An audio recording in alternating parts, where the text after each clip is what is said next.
Hey guys, I'm Jaelen Brown from IG360, and this is the rundown for February 20th, 2011.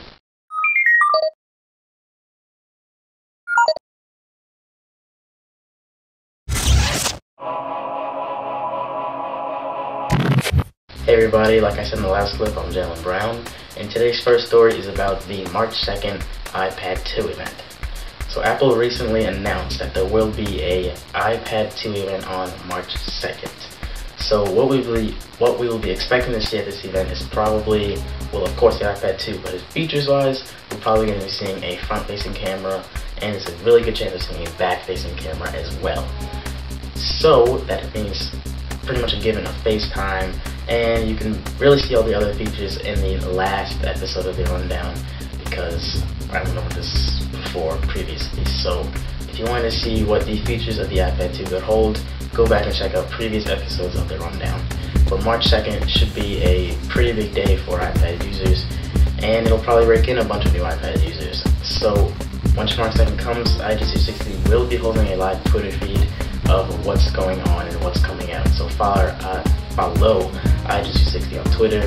That is twitter.com/ijuice360. Now on to the rumors about the iPhone 5.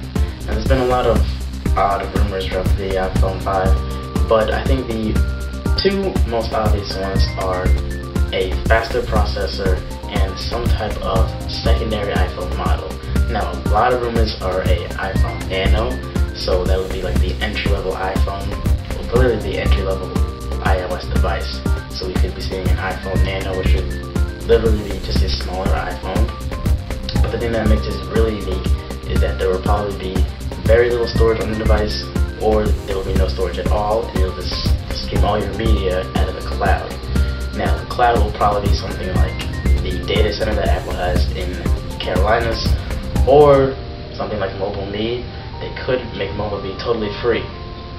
Now that is a rumor on itself, so MobileMe could be completely free for everybody. Right now it's obviously a paid service, but if they do make MobileMe free, they'll probably somehow tie it into this iPhone Nano device, if it is real.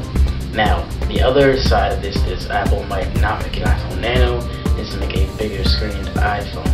So that would be like the current iPhone will be the entry-level iPhone, and then the bigger screen iPhone will be the kind of pro-level iPhone, if that makes any sense. And last but not least, today Apple released the new MacBook Pros.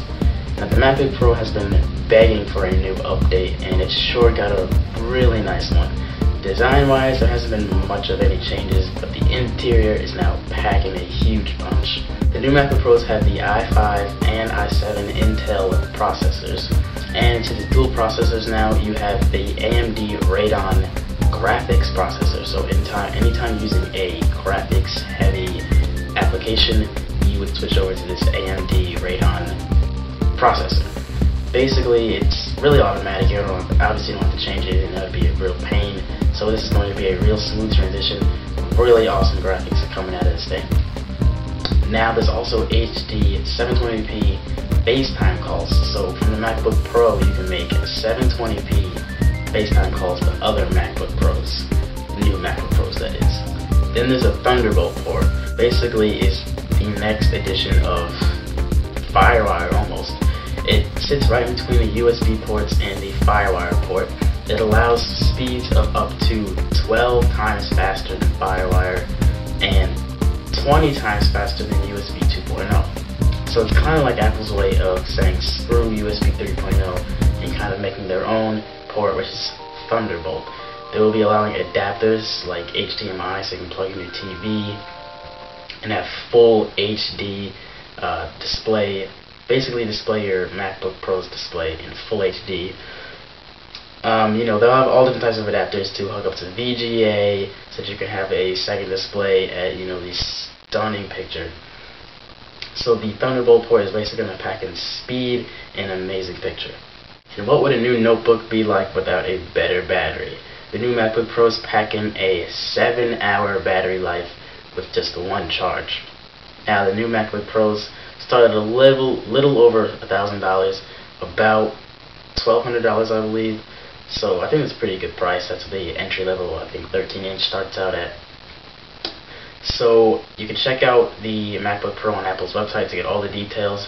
So the link will be right there. Just go straight to that link and you will see pricing, information, and release dates. So that's it for this rundown, guys. Again, when the March 2nd Apple iPad 2 event comes around, we will have a live Twitter coverage of that. So twitter.com/iDuC60. Follow us there for all the new news coming out of that event. So check out our website, www.iduC60.dk. And I want to thank everybody for listening. I want to thank the staff. And I also want to mention that we're still looking for staff members. So if you would like to be part of our staff, send us an email, iduC60@gmail.com. So that's the end of this rundown. Thank you for watching. I'm Jaelen Brown, and I'll see you in the next rundown. Peace.